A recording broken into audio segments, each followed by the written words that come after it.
Pemerintah nomor 16 tahun 2022 yang telah ditandatangani oleh Bapak Presiden menyampaikan bahwa THR tahun 2022 ini diberikan kepada seluruh aparatur negara dan pensiunan.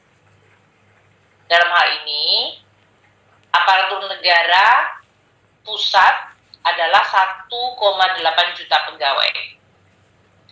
Sedangkan aparatur negara daerah adalah 3,7 juta pegawai. Sementara pensiunan adalah sebanyak 3,3 juta orang. Kebijakan pemberian THR ini telah diatur di dalam APBN, Undang-Undang APBN tahun anggaran 2022. Di mana anggarannya untuk membayar THR dialokasikan melalui satu, untuk ASN pusat yang bekerja di kementerian lembaga, alokasi anggarannya adalah 10,3 triliun, yaitu untuk seluruh ASN pusat, TNI, dan Polri. Jadi ini sudah ada di dalam anggaran masing-masing kementerian dan lembaga termasuk TNI dan Polri. Untuk ASN daerah atau aparatur negara daerah, anggarannya berasal dari dana alokasi umum, yaitu sekitar 15 triliun. Ini untuk ASN daerah, baik PNS daerah maupun PPPK.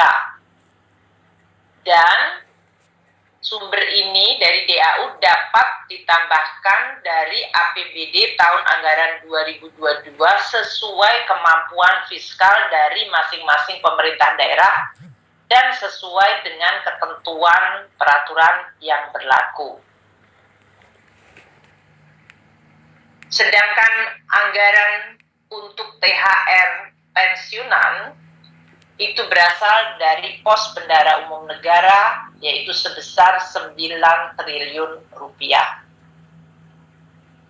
Seperti pada tahun-tahun sebelumnya, pencairan THR direncanakan dimulai pada periode H-10 dari Hari Idul Fitri. Dalam hal ini, kementerian lembaga akan mengajukan surat perintah membayar ke KPPN dimulai hari Senin nanti, yaitu tanggal 18 April 2022, dan dapat dicairkan oleh KPPN sesuai mekanisme yang berlaku. Nah, dalam hal THR tersebut belum bisa dibayarkan karena masalah teknis, sampai dengan sebelum hari raya terjadi, THR tetap dapat dibayarkan sesudah hari raya Idul Fitri. Tentu kita berharap ini tetap bisa dibayarkan sebelum hari raya Idul Fitri.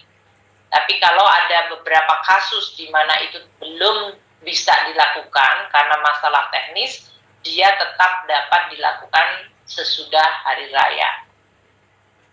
Saya berharap semuanya akan bisa dilakukan mulai pada H-10, sehingga dalam hal ini ASN dari pusat dan daerah, TNI, Polri, dan pensiunan sudah bisa menerima THR sebelum hari raya. Kami mengucapkan terima kasih atas seluruh dedikasi aparatur negara, TNI, Polri, dan pusat maupun daerah yang terus bekerja mengawal pemulihan ekonomi dan memberikan pelayanan kepada masyarakat, termasuk melindungi masyarakat. Apalagi di dalam konteks hari ini akan terjadi kemungkinan mudik yang sangat besar. Tentu mereka akan bekerja luar biasa, baik dari sisi petugas-petugas yang menjaga untuk kelancaran dan keamanan, baik dari sisi transportasi, kesehatan, maupun logistik lainnya. Dedikasi juga telah diberikan selama 2 tahun pada saat pandemi terjadi. Untuk gaji ke-13, pengaturan pemberian THR di dalam PP nomor 16 2022 tersebut juga mengatur pemberian gaji ke-13. Ini seperti yang selama ini dilakukan, tujuannya adalah untuk membantu seluruh aparatur, terutama pada saat menjelang tahun ajaran baru yang dilaksanakan pada bulan Juli, yang biasanya identik juga dengan kebutuhan-kebutuhan belanja bagi putra-putri dari anak-anak ASN TNI Polri. Bantuan gaji ke-13 ini diharapkan bisa memenuhi kebutuhan biasanya berbagai belanja untuk keperluan pendidikan. Pengaturan pelaksanaan teknis THR maupun gaji ke-13 akan dilakukan dengan peraturan Menteri Keuangan untuk anggaran yang berasal dari APBN, tadi yang ada di belanja KL maupun belanja bendara umum negara. Sedangkan untuk ASN daerah akan diatur lebih lanjut dengan peraturan kepala daerah atau perkada. Ini adalah karena sumber dananya adalah dari APBD. Kebijakan pemberian THR dan gaji ke-13 tersebut diharapkan akan bisa terus memberikan faktor yang makin kondusif untuk masyarakat dalam beraktivitas dan dalam menjalankan kegiatan-kegiatan, sekaligus juga untuk terus membantu pemulihan ekonomi Indonesia.